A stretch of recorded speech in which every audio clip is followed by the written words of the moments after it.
بسم اللہ الرحمن الرحیم۔ السلام علیکم۔ قرآنی چینل پر آپ سب کو خوش آمدید۔ ویڈیوز اچھی لگیں تو لائک کریں، چینل سے بر وقت ویڈیوز حاصل کرنے کے لیے سبسکرائب کریں اور بیل آئیکن کو پریس کریں۔ نحمدہ ونصلی علی رسولہ الکریم، اما بعد فاعوذ باللہ من الشیطان الرجیم، بسم اللہ الرحمن الرحیم۔ السلام علیکم ورحمۃ اللہ وبرکاتہ۔ آج جو ہمارا ٹاپک ہے شرک اصغر اور رہا کار جو ہے اس کا ٹھکانہ کیا ہے اور اس پر جنت حرام ہے۔ تو چلتے ہم اپنے ٹاپک کی طرف۔ حضرت ابو ہریرہ رضی اللہ عنہ سے مروی ہے کہ رسول اللہ صلی اللہ علیہ وآلہ وسلم نے ارشاد فرمایا، آخری زمانہ میں ایسے لوگ آئیں گے جو حصول دنیا کے لیے گھوڑ دوڑ کی طرح نمودار ہوں گے، جبکہ ایک روایت میں ہے کہ دنیا کے عوض دنیا کھائیں گے، اور ایک روایت میں ہے کہ دنیا کے مال میں کھینچا تانی کریں گے، بھیڑ کی کھال جیسا نرم و ملائم لباس پہنیں گے، ان کی زبانیں شکر سے زیادہ شیریں اور دل بھیڑیوں کے دلوں کی طرح ہوں گے۔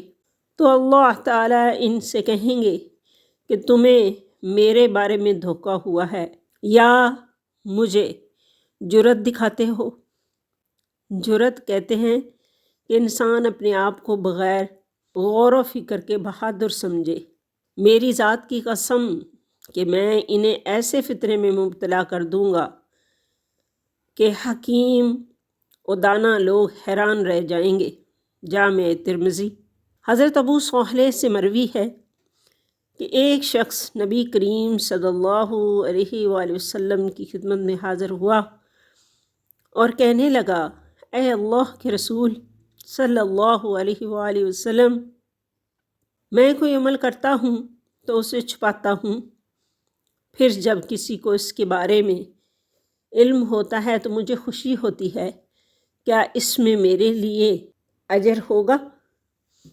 فرمایا، اس میں تیرے لیے 2 اجر ہیں، ایک اجر چھپانے کا اور دوسرا اجر علانیے کا۔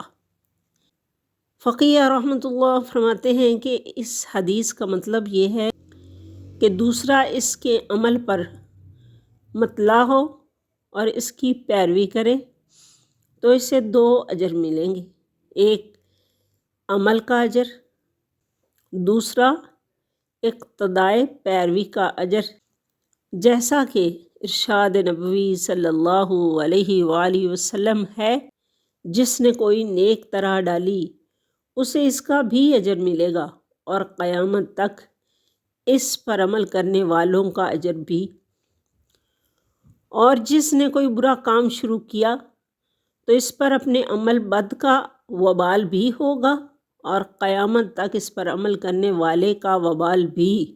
اور جب اسے اس بات کی خوشی ہوئی کہ دوسرے کو اس کے عمل صالحہ کا پتہ چل گیا، اس غرض سے نہیں کہ وہ اس کی پیروی کرے گا، تو اس کے ثواب کے اکارت چلے جانے کا اندیشہ ہے۔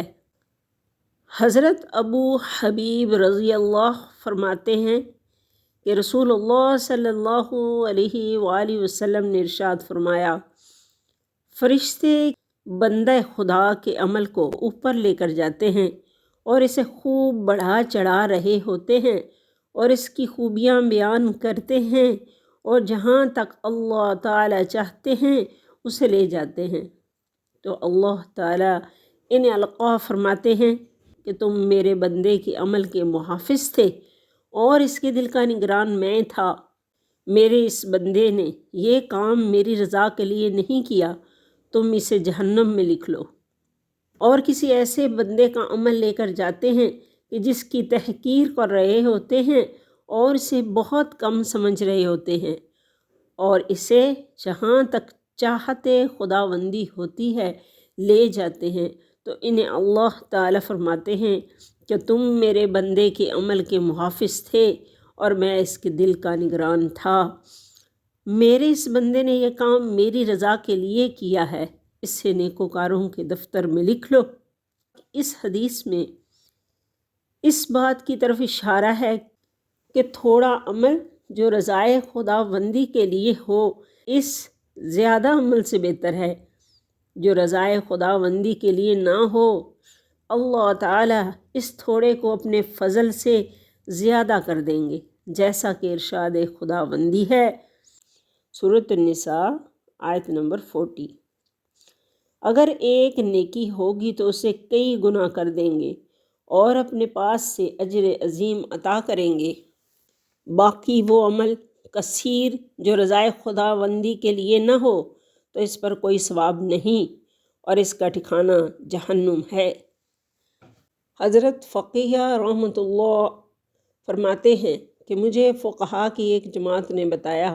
حضرت سمیر عصبی رحمۃ اللہ فرماتے ہیں کہ وہ مدینے میں داخل ہوئے تو دیکھا کہ ایک شخص کے گرد لوگ اکٹھے ہیں، تو میں نے دریافت کیا کہ یہ صاحب کون ہیں؟ تو لوگ کہتے ہیں حضرت ابو ہریرہ رضی اللہ عنہ ہیں۔ میں ان کے قریب ہو گیا جب کہ آپ لوگوں کو حدیث بیان کر رہے تھے۔ جب وہ خاموش ہو گئے اور تنہا ہو گئے تو میں نے ان سے کہا، میں آپ کو خدا کا واسطہ دیتا ہوں کہ آپ مجھے ایسی حدیث سنائیں جو آپ نے رسول اللہ صلی اللہ علیہ وآلہ وسلم سے سنی ہو اور اسے یاد کیا ہو، حضور صلی اللہ علیہ وآلہ وسلم نے آپ سے بیان کیا ہو اور آپ نے اسے سمجھا ہو۔ تو حضرت ابو ہریرہ رضی اللہ عنہ نے کہا، بیٹھ جاؤ، میں تمہیں ایسی حدیث سناتا ہوں کہ جو حضور صلی اللہ علیہ وآلہ وسلم نے مجھ سے بیان کی، جبکہ آپ صلی اللہ علیہ وآلہ وسلم کے اور میرے علاوہ وہاں کوئی نہ تھا۔ پھر ایک چیخ ماری اور بے ہوش ہو کر گر پڑے، اور کچھ دیر کے بعد جب افاقہ ہوا تو چہرہ پونچھا اور کہنے لگے کہ میں تمہیں ایسی حدیث سناؤں گا جو حضور صلی اللہ علیہ وآلہ وسلم نے مجھ سے بیان کی۔ پھر دوسری بار غشی آئی اور کافی دیر کے بعد افاقہ ہوا، پھر چہرہ پونچھ کر کہنے لگے، میں تمہیں ایسی حدیث سناؤں گا جو حضور صلی اللہ علیہ وآلہ وسلم نے مجھ سے بیان کی۔ پھر تیسری بار غشی آئی اور کافی دیر کے بعد افاقہ ہوا اور اپنا چہرہ پونچھ کر کہنے لگے، مجھ سے رسول اللہ صلی اللہ علیہ وآلہ وسلم نے بیان کیا کہ قیامت کے دن جب اللہ تعالی مخلوق کے درمیان فیصلہ فرمائیں گے تو تمام امتیں گھٹنوں کے بل بیٹھی ہوں گی۔ سب سے پہلے جس شخص کو بلایا جائے گا وہ ہوگا جس نے قرآن یاد کیا ہوگا، اور دوسرے نمبر پر وہ جو راہ خداوندی میں شہید ہوا ہوگا، تیسرا وہ جو مالدار ہوگا۔ تو اللہ تعالی قاری قرآن سے کہیں گے، کیا میں نے تجھے علم نہیں دیا تھا جو میں نے اپنے رسولوں پر نازل کیا؟ تو وہ کہے گا، کیوں نہیں اے میرے رب؟ تو ارشاد ہوگا کہ تو نے اس پر کیا عمل کیا؟ تو وہ کہے گا کہ میں صبح شام اس میں لگا رہا۔ تو اللہ تعالیٰ ارشاد فرمائیں گے کہ تو جھوٹ بولتا ہے، اور فرشتے بھی کہیں گے تو جھوٹ بولتا ہے، بلکہ تو چاہتا تھا کہ لوگ تجھے قاری قرآن کہیں۔ پس تو کہا گیا، اور مالدار سے ارشاد ہوگا، جو مال میں نے تجھے دیا تھا تو نے اس کا کیا کیا؟ وہ کہے گا، میں اس سے صلہ رحمی کرتا اور صدقہ کرتا رہا۔ تو ارشاد ہوگا کہ تو جھوٹ بولتا ہے، اور فرشتے بھی کہیں گے کہ تو جھوٹ بولتا ہے، بلکہ تو یہ چاہتا تھا کہ لوگ کہیں کہ فلاں سخی ہے، پس لوگوں نے تجھے سخی کہہ دیا۔ اور پھر اس شخص کو بلایا جائے گا کہ جو راہ خداوندی میں مارا گیا ہوگا، تو اس سے ارشاد خداوندی ہوگا، تو کیوں قتل کیا گیا؟ تو وہ کہے گا، میں تیری راہ میں جہاد کرتا رہا حتیٰ کہ شہید کر دیا گیا، تو اللہ تعالیٰ کہیں گے کہ تو جھوٹ بولتا ہے، اور فرشتے بھی کہیں گے کہ تو جھوٹ بولتا ہے، بلکہ تو چاہتا تھا کہ لوگ کہیں کہ فلاں بہادر و جری ہے، اور تجھے کہہ دیا گیا۔ پھر حضور صلی اللہ علیہ وآلہ وسلم نے اپنا ہاتھ میرے گھٹنے پر مارا اور کہا، اے ابو ہریرہ رضی اللہ عنہ، مخلوق خداوندی میں سے یہ پہلے افراد ہوں گے کہ جن کے ساتھ قیامت کے دن جہنم کی آگ سلگائی جائے گی۔ جامعہ ترمذی۔ یہ بات حضرت معاویہ رضی اللہ عنہ تک پہنچی تو وہ بری طرح روئے اور کہا، سچ فرمایا اللہ تعالیٰ نے اور اس کے رسول نے۔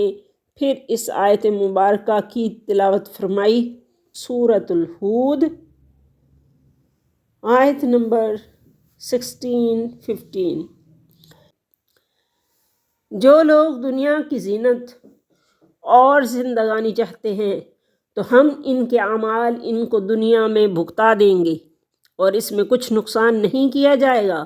بس وہ لوگ ہیں کہ جن کے لیے آخرت میں کچھ نہیں سوائے آگ کے، اور جو کچھ انہوں نے کیا تھا وہ غارت گیا، اور جو کمایا تھا وہ باطل ہو گیا۔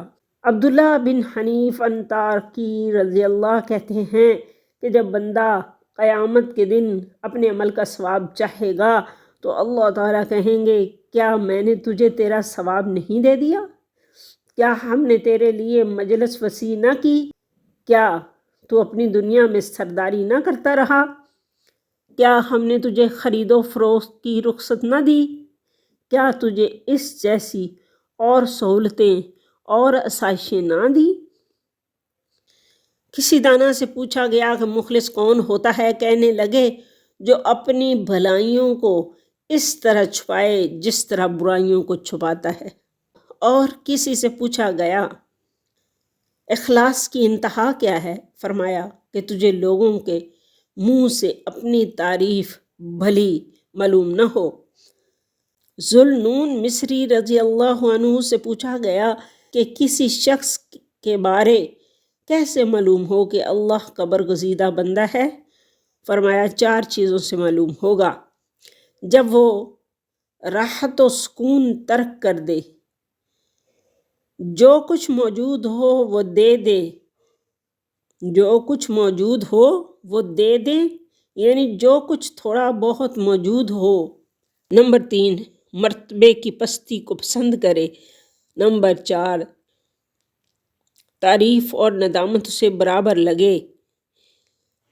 عدی رضی اللہ عنہ بن حاتم رضی اللہ عنہ حضور اکرم صلی اللہ علیہ وآلہ وسلم سے روایت کرتے ہیں، آپ صلی اللہ علیہ وآلہ وسلم نے ارشاد فرمایا، قیامت کے دن کچھ لوگوں کو جنت کی طرف لے جانے کا حکم ہوگا۔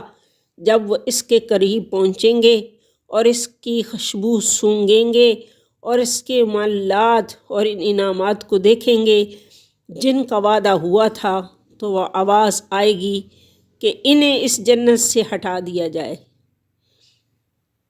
ان کا اس میں کوئی حصہ نہیں۔ تو وہ ایسی حسرت اور ندامت کے ساتھ واپس لوٹیں گے کہ اولین اور آخرین میں سے کوئی یوں نہ لوٹا ہوگا۔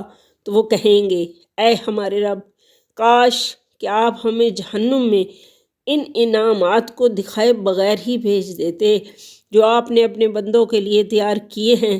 تو اللہ تعالیٰ ارشاد فرمائیں گے، میں تمہارے ساتھ یوں ہی چاہتا تھا، کیونکہ جب تم تنہا ہوتے تھے تو میرا سامنا بڑے بڑے گناہوں کے ساتھ کرتے، اور جب لوگوں سے ملتے تو متواضع بن جایا کرتے تھے۔ تم لوگوں کو ایسے اعمال دکھاتے تھے جو تمہارے دلی عزائم کے برعکس ہوتے تھے۔ تم لوگوں سے ڈرتے تھے لیکن میرا خوف تمہیں نہ تھا۔ تم نے لوگوں کا جلال محسوس کیا مگر میرے جلال کا تمہیں احساس نہ ہوا۔ تم نے لوگوں کی وجہ سے تو کوئی گناہ چھوڑا لیکن میری وجہ سے کوئی گناہ نہ چھوڑا۔ سو آج تمہیں اپنا دردناک عذاب چکھاؤں گا۔ ساتھ ساتھ میں تمہیں اپنے عظیم ثواب سے بھی محروم کروں گا۔ اسے ابن الجوزی نے موضوعات میں شمار کیا ہے۔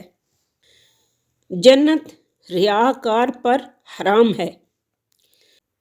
حضرت عبداللہ بن عباس رضی اللہ عنہ سے مروی ہے کہ رسول اللہ صلی اللہ علیہ وآلہ وسلم نے فرمایا کہ اللہ تعالیٰ نے جب جنت عدن کو پیدا فرمایا تو اس میں ایسی چیزیں پیدا فرمائیں جو نہ تو کسی آنکھ نے دیکھی اور نہ کسی کان نے سنی اور نہ کسی بشر کے دل میں ان کا خیال آیا۔ پھر جنت سے فرمایا بات کر، تو اس نے کہا مومنین کامیاب ہوئے۔ 3 مرتبہ کہا، پھر کہا میں ہر بخیل، منافق اور ریاکار پر حرام ہوں۔ تفسیر ابن کثیر۔ تو یہ تھا ہمارا آج کا ٹاپک۔ اللہ تعالیٰ سے دعا ہے کہ وہ ہمیں ریاکاری جیسے گناہ سے محفوظ رکھے اور ہمیں صراط مستقیم پر چلائے اور ہمیں اپنے خاص اور نیک بندوں میں لکھ لے اور اپنے پیارے حبیب صلی اللہ علیہ وآلہ وسلم کی محبت ہمارے دلوں میں ڈال دے اور ہمیں اپنا اور اپنے پیارے حبیب کا اطاعت گزار بنائیں اور ہمیں سنت نبی اور قرآن پاک کی تعلیمات پر عمل کرنے کی توفیق عطا فرمائیں۔ آمین ثم آمین۔ السلام علیکم ورحمۃ اللہ وبرکاتہ۔ اللہ حافظ۔